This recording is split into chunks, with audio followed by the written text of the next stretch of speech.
The Sweet Spot is brought to you by Dothan Cosmetic Dentistry and Westside Auto Care. Welcome to Solo Shots on the Sweet Spot, brought to you by Dothan Cosmetic Dentistry and Westside Auto Care.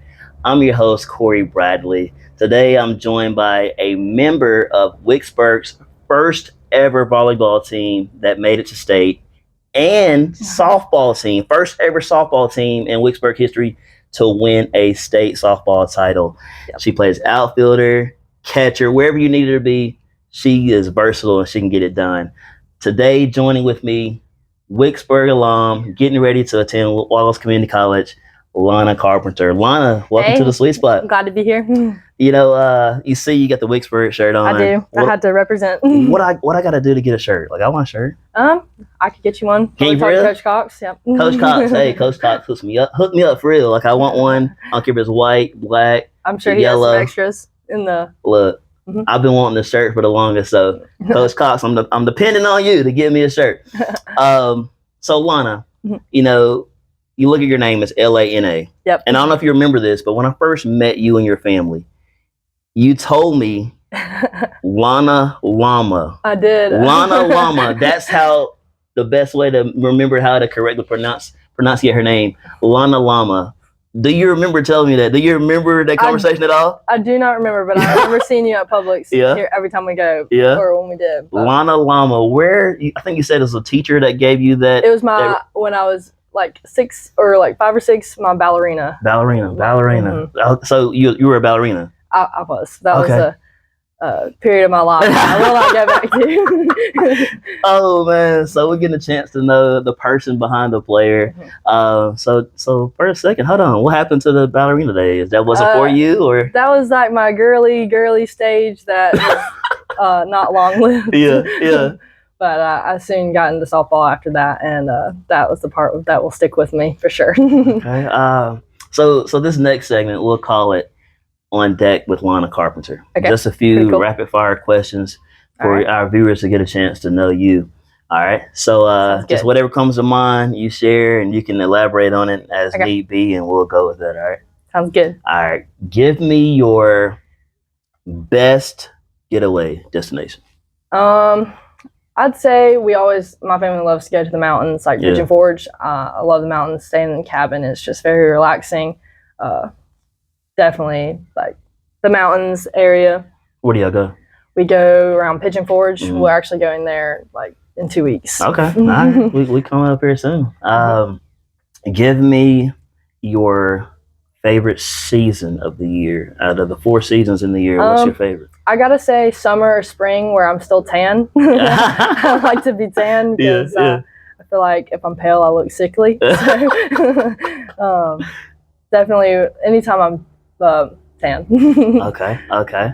So, you know, with me, I love the fall, where it's not too hot. You know, so I used to be someone who couldn't stand the winter, like cold weather. But these last few summers we've had here in the Wiregrass, I'm like, they're hot. Nah, you know, and I'm not gonna be one of those people that literally like, well, I hate the winter, I hate the summer. You can't do that. Like, you can't hate the cold and the heat. You know what I'm saying? So like that's where when I think about the 4 seasons, I like, man, I'm gonna gravitate towards the winter a little more, but fall or spring. That would be my top 2, but I have to give fall the edge for sure. Yeah, I'm definitely a person that would rather be hot than cold. I feel like I can function better. All right, so give me something that frightens you. Frightens me? Yeah. Frogs. Frogs, huh? Yep. Yeah. If anyone knows me, frogs are definitely one of my fears. I don't know why, but just do not like frogs. Do you have an experience that you can recall that just really kind of traumatized you when it comes to frogs? Some people might have tried and throw them on me, but I just don't even like how they croak or anything. If I'm outside, if I'm coming to my house and I park my car outside, I like sprint to my garage because I hear the frogs, and I don't like them jumping on me. Trust me, look, I'm with you. Slimy. I'm with you. I am with you 100% because, you know, things that fly, Like, I don't do things that fly because I don't know what they're gonna do. Like, I don't know which way they're going. I'm for real. Like, I'm gonna be transparent. I don't like butterflies. I don't like stuff flying around my head and stuff. Like snakes, anything like that. Don't trust me. If it's, I don't know. I'm with you 100%. Frogs too, because you don't know like from hopping to hopping. You don't know where they're trying to hop, and especially those little ones that can really jump pretty far. Golly, look, I'm being transparent. I am not. I'm not afraid. I'm just be straight up. Like frogs, butterflies, birds. If it's like within a closed space, like if it were out and open, then it's not a problem. But if we're like, if you're in a room or somehow they get inside of a building, and it's like, oh shoot, what are you thinking? I remember being in my grandma's house, and I don't know, 5, 6 or something, and a bird got in the house. I mean, literally, I remember that like it was yesterday when that bird got in, and just how my aunt and uncle had to get it out and stuff, and they start freaking out and flying everywhere. Let's move on. Let's move on. Okay. All right. Give me your favorite current athlete. I think my favorite current athlete. Let me think. Kenzie Hansen, for Oklahoma. I really like her. I feel like she's just a leader, and I guess she just takes over the field. I think she would probably be one of my favorite ones, and I'm not good with names, so I could probably point to you to another athlete, but I'm not good with names. All right. What about your least favorite sport to watch? I think my least favorite sport to watch would be like soccer, or any like outdoor running. That is just, I just feel like that's just ridiculous. It's just tiring to watch. So no soccer for Lana Carpenter. If you could eat one meal for 30 days straight, what would it be? Definitely some home cooked meals, like some fried chicken with mashed potatoes or something like that. I could eat that all the time. You get in the spot there, because people that know me give me meat, potatoes, bread. I'm good. Like when it comes to Christmas and Thanksgiving, like my plate looks the same, and it's they're like, that's all you want, Corey? It's like dressing and like making chicken, some rolls. My cousin Jaquise, her macaroni and cheese. That's the only macaroni and cheese I eat. So, but my plate is very skim. It's just meat and bread and starches. You know what I'm saying? So, yeah. So 30 days straight, that's what you got. All right. Are you more breakfast, lunch, or dinner? I have to say breakfast, because I gotta have breakfast to start my day off, and if I don't, that sets the tone for my day pretty much. But I gotta have breakfast in the mornings. For sure. Breakfast in the morning. I know you mentioned off air Waffle House. I do like. Talk about what you like at Waffle House. All-star breakfast. All-star for an all-star. Look, all-star for an all-star. What's included in the all-star? The waffle, and you got the hash browns, and you got eggs and bacon, and it's just good. Yeah. Okay. So here on the Sweet Spot, you know, the name of the show. I played baseball, and there was nothing better than hitting the ball in the sweet spot of the bat. When you're playing the game of softball, what's your sweet spot moment that just gets you going? Definitely whenever I just love the feeling of making a diving catch for sure. Yeah. But just making a play that like turns a game around, or just even watching anyone that makes a play or does something good that not like you don't expect, but that you like couldn't have dreamed it would happen, and then it just happens, and it just gives you chills and stuff. But. You know, I read one of your quotes and want to see if this is, just want to confirm it with you, but you're talking about making a play in the field. In this quote from the Dothan Eagle, you talked about how you love defense. You're more of a defensive player. Yes. But you also love hitting. But I do love hitting. You started with defense. Talk about that. Why is defense so important? Defense is so important because, I mean, you have to have scores to, I mean, everybody's going to score, and that's how you win a game. But it's also how, like, I think especially this year, like, even in postseason, we had nobody score on us. And it was just, I think our defense was just so strong this year, and we didn't let anything, like, I feel like we had a young defensive team last year. Not really young, but, like, we had a lot of slip-up moments, and I think this year we just knew that, and we just had a solid defense. Well, anybody that knows me, I start with defense. When it comes to coaching, everything I come out my mouth is defense. So if I can't trust you on the defensive end, I can't trust you because you got to take pride in stopping the other team. You know, we're in a microwave generation where everything is now and the praise of all entertainment of how many goals did you score, how many points did you score, how many touchdowns did you have. Like, everything starts with defense, though. It comes back at the end of the day. Can you stop the other team? You know, like, what grade is it? And you score 78 points in a basketball game, but you gave up 84. Yeah. You know what I'm saying? You have 10 runs in a softball game, but you gave up 17. Yeah. Like, 10 runs is more than enough to win, but you gave up 17 because of defense and pitching. Yeah. So I love that you recognize defense first, man. That just brings a smile to my face because I'm all defense first. You got to trust your defense, too. Got to trust your defense. You know, because when I look at you in the games and seeing you play, and, like, I love Wicksburg softball, just the energy that's here. And you talked about how, you know, one play can change everything. For sure. I mean, one error, one mistake, you threw it to second when you should have thrown it here, you know, that kind of stuff. You threw it home, and now the runner went from first to second. Just that bit going an extra, another base to get in a scoring position, it makes a difference. You know what I'm saying? Like, hit your cutoff man, those type of things. Everything is so critical in the game of softball. I love watching softball, period, but especially Wicksburg softball and the years and the experiences and just the tradition that we have here for the Panthers. In your own words, though, describe your game.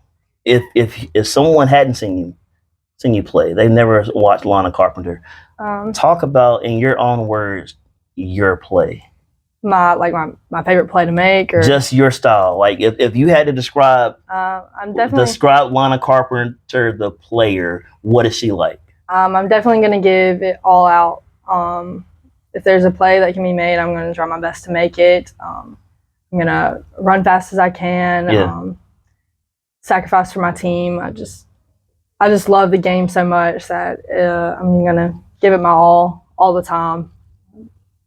So let's talk about a part of your game that doesn't get a lot of recognition that you would like to highlight here in the sweet spot. Like, nobody talks about this part of my game, but it's pretty solid. Honestly, just cheering on other teammates. Even in the dugout, you're just lifting people up. That's a big part of the game. Like, even if, like, a lot of times if people are coming back in the dugout and they have a sac fly that scores a run, but, you know, they don't get on base, and just also encouraging them too, because that's a sacrifice for the team, and that's a big part of the game. You have to be willing to make sacrifices for the team, and also just encouraging. What do you consider to be the strongest part of your game? Probably defense is my strongest part of the game. My hitting can be spotty, I guess. I guess it's for everybody. That's the game, yeah. But I also love hitting. But I got to be on a roll to love hitting. Defense, I'm always confident in my defense. Just going after a ball. I love making diving plays or robbing a home run, anything like that. It's a good feeling. So, in these last 2 years, you're 33 for 33 in stolen base attempts. Talk about that. Like, hold on, like, you got some speed? You got a little speed? I do have a little speed, yes. Okay, all right. I love running bases, too. That's definitely one of my favorite parts of the game. It's just also being smart on the bases and knowing when to go and how to slide also is a big part of it.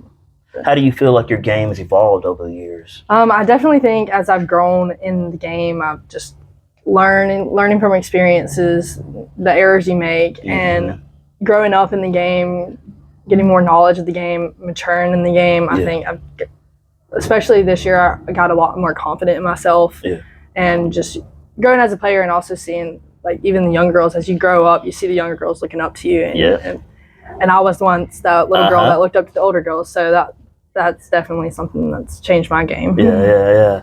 Like, confidence is everything in sports. Sure. I mean, in life, confidence is everything. It doesn't matter what you do, where you are. If you're hesitant and second guessing yourself, then it's going to show. So it's amazing that you were able to dive into that confidence, a whole different level that's helped you become a better player, better person, and a better teammate overall. So confidence, that's where everything begins in life.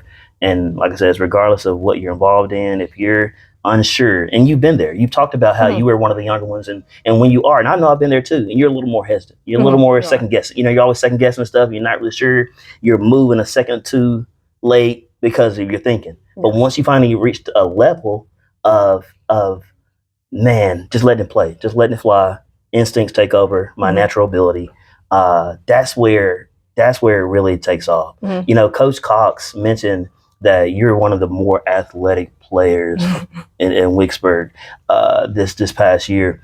What does that mean when you hear your coach talk about you being one of the more athletic players? He said you can play center field, you can play outfield, you can play catcher. Like what does that mean hearing those type of words from your coach? Coach Cox has definitely been someone to lift me up when I needed it. I remember at the beginning of the year, he just was telling me like just to have confidence in myself, and that was a big lift off for me for this year, being a senior, and just his words of encouragement. And I remember one time during this year, I was having a little bit of a confidence slump. Yeah.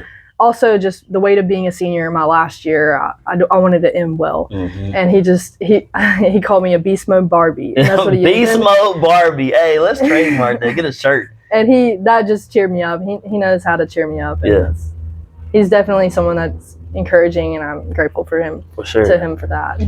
So, Wicksburg, first ever state softball title. Yes. You guys just ran through competition. I mean, for sure. The 4 wins. You beat Hatton, beat Pisgah. That was a good beat. Thorsby twice, and to the point where they outscored their opponents 42-0. Yes. 42-0. Hatton, Pisgah, Thorsby twice. Talk about that for a second. First of all, those 4 teams. Those 3 teams, but just beating those teams and what it meant. Coming out in the state tournament, Hatton, that was going to be some rivalry there because we lost to him last year in the state championship. We pushed the if game against them and then came short 2 runs, and so that left a bad taste in our mouth for sure. And we all knew when we were playing Hatton that we were not going to give them a chance to think they were going to beat us. So, but that playing Hatton for sure was a good win, and then Thornsby twice. So that game to put us into the championship, playing Thorsby, we started a little slow, but we pulled through and persevered, and that's just what it takes too. You have to have your mind made up before the game. Most games are won before you even step on the field. So that was our mindset for sure. We just last year, after becoming runner-ups for state, we just had a fire set up under us that we weren't going to back down, and we had said that we were never going to let another team dogpile on us again. So that was something for sure. So what was the difference, though, from last year's state runner-up team that lost to Hatton to this year's state championship team that beat Thorsby 10-0 in the championship game? Honestly, I think we prepared a lot better this year. Yeah. I mean, we were prepared last year, but it was a first time for most of us. Yeah, it makes a difference. Or like a lot of people have been on the 2009 runner-ups, but it's just a different feeling going in the state tournament a second time. And one game in regionals last year, we were flat and we were hot, and that cost us a game, and we weren't first seed going into state. But this year we knew that, and we knew we couldn't come to a game flat. We just had to persevere, and we hydrated well. We prepared a lot, and we went in state first seed, beating GW Long in regionals. They're a big competition, and just going into state, I feel like we were more prepared, and we knew what to expect. So that was a big deal. So you talk about how big that win was over Hatton, a team that beat you in last year's championship game. As far as the Wiregrass goes, who's your least favorite team in the Wiregrass? It's got to be HA. HA, oh, those Raiders. Well, Wicksburg and HA has always had a rivalry. If you have not witnessed Wicksburg, and it's funny because I did a show with Leighton Hagler and Tyson Smith from Providence. And it was an HA game. Like, that rivalry is different. But it seems like anything with HA, like, man, people love to be HA because, I mean, rightfully so. They're very good in everything they do, every sport.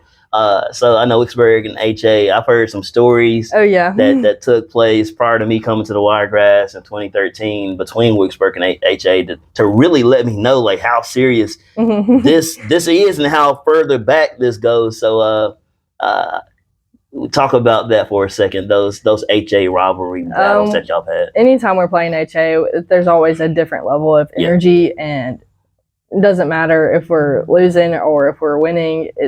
The energy never goes away.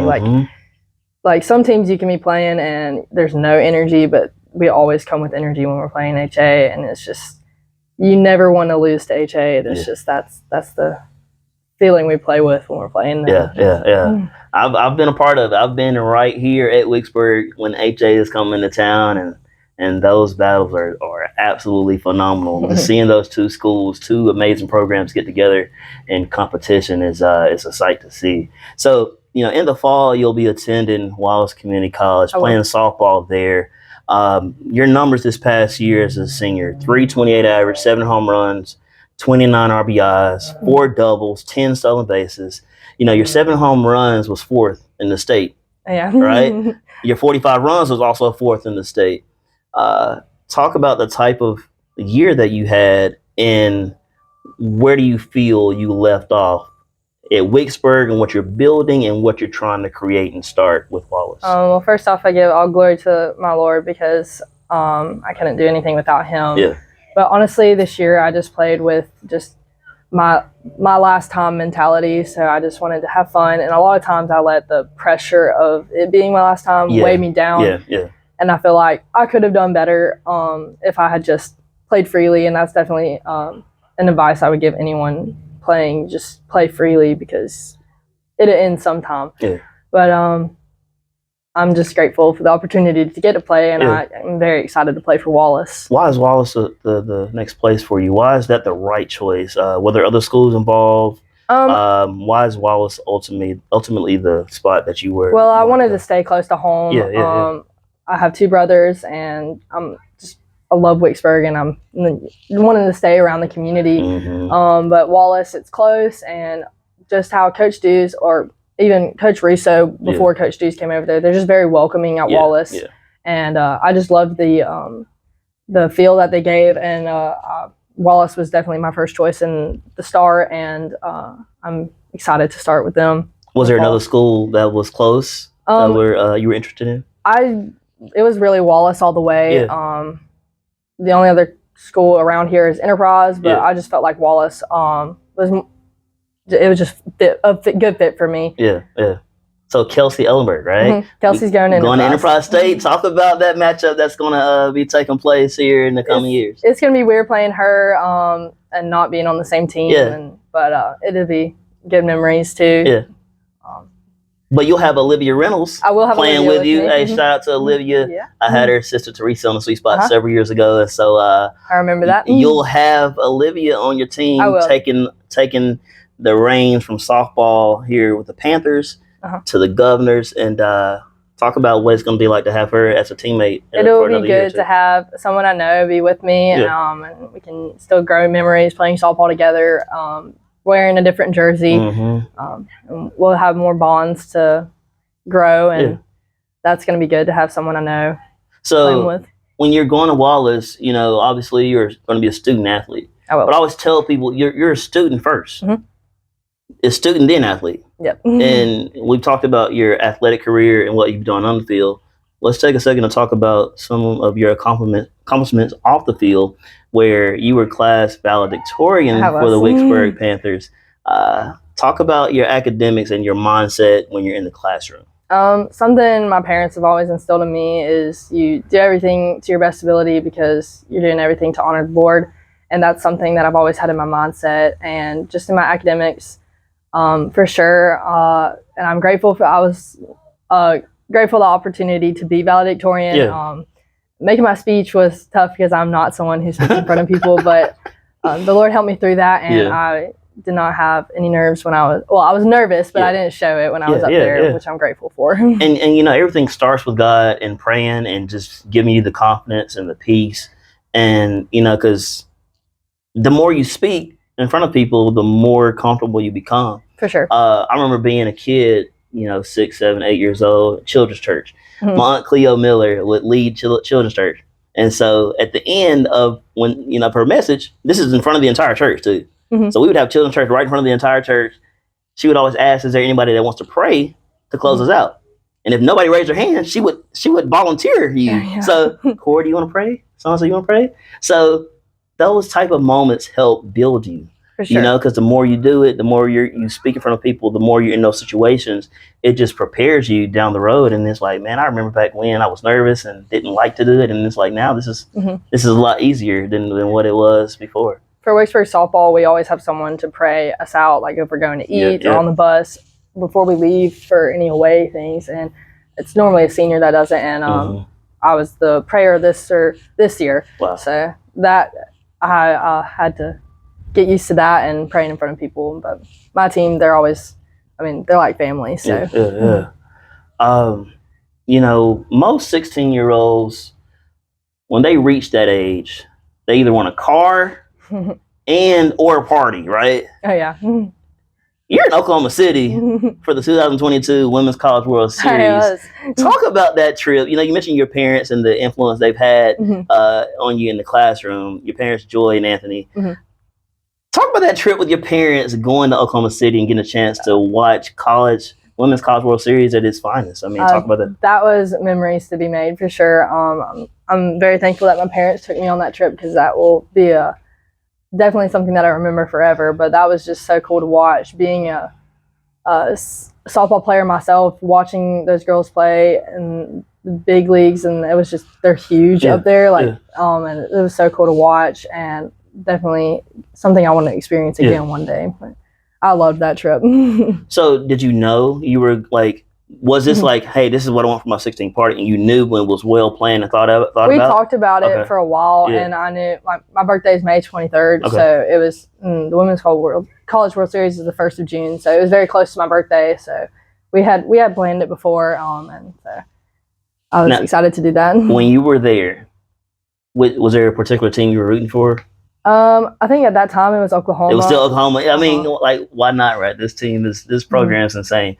So it's Oklahoma, the team you was rooting for. I was, and also Texas too. I like Texas. But I love watching any softball too. So you love the rivalry. You got Oklahoma. You love Oklahoma. You love Texas, and those are the two biggest rivals joining the SEC here soon. I gotta ask you, Auburn, Alabama. I'm an Alabama fan. My family's always been an Alabama fan, which I don't mind watching, like Auburn softball, Auburn football too. But if it's between Auburn and Alabama, if they're playing each other, I'm going to be rooting for Alabama. It's going to be Alabama. Can I get you to say War Eagle? War Eagle. Oh, okay. Roll Tide. Hey, I do it for my girl, Lana Carpenter. You know, you talk about the trip you had to Oklahoma City, the 2022 Women's College World Series with your parents. Your brothers didn't make that trip, you know. So shout out to Lance and Liam. On a scale of 1 to 10, how nice of a big sister are you? On a scale, let's be honest. Look, because Lance and Liam, they know. I would say most of the time I'm a 7 or an 8 on a scale of nice. But I don't know if they would agree. But See, I loved it. When I'm trying to be nice, I can be nice. Yeah.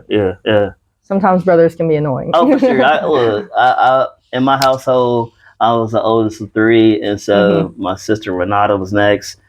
She's 3 years younger than I am, and then my brother Antoine is 5 years younger. And like my sister in the middle, though, she would throw the punches with the best of them. I'm telling you, like, she would come back jab for jab. So if you poke the bear, be prepared to get to get bitten. So so I understand the sibling rivalry that's in the household, the competition, and we're all super competitive. I hate losing. I never forget losses. I never forget losses ever. I mean, wins are great, but losses, you just like, man, I should have done this. Wish I'd done this. Can't believe this happened. Talk about the Carpenter household, though. Who's the most competitive in the entire house? Probably my dad. If we're playing any board game or any game, my dad, he's not gonna play games. Yeah. Definitely, my dad's the most competitive, and I think we all get it from him, that competitiveness. What's a staple? What's a game competition staple that's real popular in the Carpenter household? We play Monopoly a lot, or Clue. We like those board games. But anytime we're playing anything, my brothers play video games all the time, and my dad will go play with them some, and it's just, whether we're playing anything, we're always going to be competitive with each other. All right, so if you could look into the camera and share some words of encouragement, just some words of wisdom to your brothers, Lance and Liam, what would you like to tell them? Always put the Lord first on everything you do, and just anything you're doing, just give all effort for it. And always know that your family has your back in anything you're doing. So that would be my words of encouragement. I love it. I love it. You know, I think about me being an older brother and how I wasn't always the best older brother. As you know, we talked about, like you said, on a scale of 1 to 10, 7 or 8. I was probably around the same. So now you as an older adult, as a person that's matured, you look to try to do better in those areas. And so I love that you were able to share those words with your brothers, and they'll remember that, because you know they look up to you. You know they want to be like you. They want to be just like you. I mean, they want to eventually play at the next level and, you know, do the best they can as far as their grades in the classroom. So everything that you say and everything you do resonates with them. Yeah. And they're going to always, you know, people are like elevators. They either bring you up or bring you down. Yeah. So you want to make sure you're always someone who brings them up, because whatever you do, whatever you say, they're going to follow suit. Well, this is Lana did it. I thought it was okay. And I'm sure you probably have had that. You never know who's watching you and who's looking up to you. You never know who you may be a blessing to, whether you realize it or not, and just that impact and influence that you have. So it's good that you recognize that already at a young age, because that's the first step of being aware of where you are and what you're doing. You know, I know on your Instagram bio, you have Isaiah 40, 29 through 31 as your scripture. Why is that passage so important to you? That passage is always been an encouragement to me. I just feel like that's something that the Lord has always instilled in me, and I can't think of it on the top of my head, but I've always loved that passage, and that's been in my Instagram for forever. Yeah. Well, it tells us to wait on the Lord, and He'll renew our strength. Because, you know, we do everything, and we want to get it done now. And patience is always trying, right? Developing that. And I've learned that, and I'm actually in a season now of being patient and letting God flow and let Him lead. Definitely in a point of patience right now. I'm trying to figure out what I want to do the rest of my life too. Also. So if you could share some advice to other student athletes who may look up to you, who may aspire to be Lana Carpenter one day, and I don't aspire to be her, but you can take positive things that you've learned from her and apply it to your daily life. But if there's other student athletes who may be looking to play at the next level, who may look to evolve in their game the way that you have, what would you like to share with them? Honestly, just always playing your best and knowing that anyone can be watching you at all times, even in the dugout. Just always giving a good attitude. And giving all your effort. That's the main thing, and just playing the game with no regrets. You want to give your all, and if you think you can do something, go after it, because no one can stop you. That's for sure. Beast Mode Barbie. Well, hey, that's the new. I like that. Beast Mode Barbie. Lana, thank you for swinging through the sweet spot. I've truly enjoyed having you and representing the Wicksburg Panther program. So it's been great having you on the show. Thank you for tuning in to Solo Shots of the Sweet Spot, brought to you by Dothan Cosmetic Dentistry and Westside Auto Care. For Lana Carpenter, I'm your host, Corey Bradley. And always remember, there's nothing better than being in the sweet spot. Go Panthers. Go Panthers.